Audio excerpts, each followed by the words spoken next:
Let's take a look at finding slope from a graph of a line. We'll start with lines that already have the points pointed out.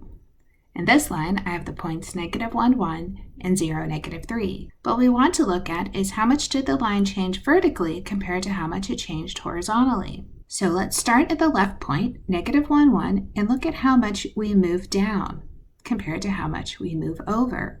We can see down, we moved 2 points, and over, we moved 1. So we would say that the slope is equal to -2 over +1. It's really important that you put the sign in with the vertical change so that we know if our slope is negative or positive. It is customary to reduce that. -2 over 1 we'll just write as -2. Our next line contains the points 2, 4, and 4, 5. When we first look at it, we can see this line is going up as I move from left to right, so we expect our answer to be a positive slope. Again, we want to compare how much did the line change vertically compared to how much the line changed horizontally. So I can see I moved up and I moved over. So this time the motion up is only 1 and the movement over is 2.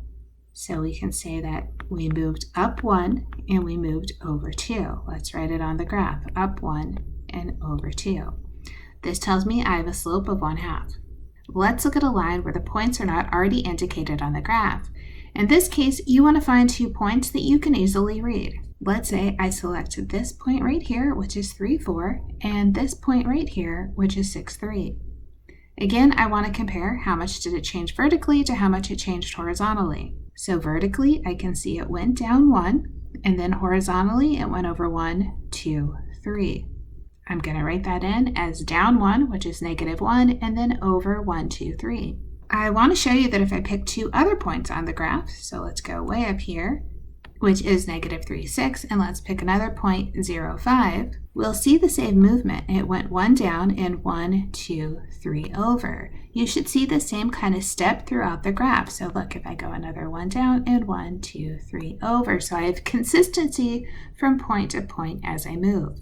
Overall, we're going to say the slope is equal to -1 over 3, and again, we can see that movement going down from left to right.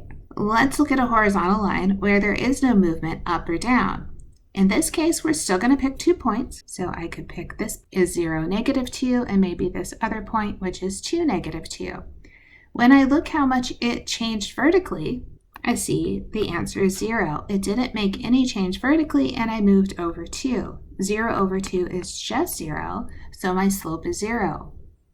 It's important to note that all horizontal lines are going to have a slope of 0. Let's take a look at a vertical line.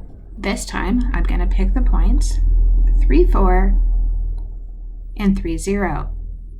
When I look at how much this went up, I can see it went up 4, so my vertical change is 4. But then how far did it move horizontally? The answer is 0. This, we will say, is undefined. Think about the steepest anything could be would be straight up and down, so we're always going to say that vertical lines have an undefined slope.